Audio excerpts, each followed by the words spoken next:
কেন বাসায় এসে আপনাকে 3000 গায়ে হাত দিচ্ছেন কেন? ব্যাচেলার পয়েন্টের চ্যাপ্টার 2-3 এর আরিফিন আবারও আসছে ব্যাচেলার পয়েন্ট সিজন 5 চ্যাপ্টার 7-এ।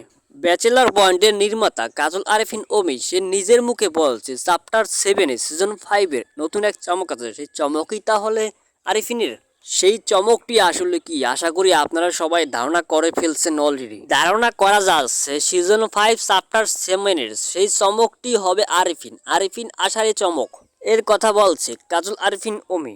আরিফিন আসছে এই ধারণা করার মূল কারণ হলো গিয়ে ব্যাচেলার পয়েন্টের ডিরেক্টর কাজল আরিফিন অমি তার ভেরিফাইড ফেসবুক পেজে একটা পোস্ট করেছে। সেই জায়গায় লেখা ছিল মাত্র এতে বোঝা যাচ্ছে আরিফিন। ব্যাচেলার পয়েন্ট সিজন 5-এ আরিফিন ফিরে আসছে এর মূল কারণ হলো ভেরিফাইড ফেসবুক পেজে কাজল আরিফিন অমি প্রত্যেকটা চমক আসার আগেই একটা পোস্ট করে জানিয়ে দেয় কি আসতে চলতেছে, যাতে তার দর্শকরা সেটা দেখে বুঝে ফেলতে পারে।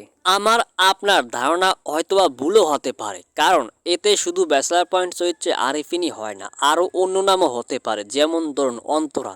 এমনটাও হতে পারে আরিফিন না এসে ব্যাচেলার পয়েন্টে অন্তরা যুক্ত, আবার এতে আতামেয়াও হতে পারে। এখন প্রশ্ন হলো কে আসছে, এটাই জানার বিষয় আমাদের। এখন আমাদের শুধু একমাত্র দেখার বিষয় কে আসছে ব্যাচেলার পয়েন্ট সিজন 5-এর চ্যাপ্টার 7-এ, আরিফিন নাকি অন্তরা নাকি আতামেয়া।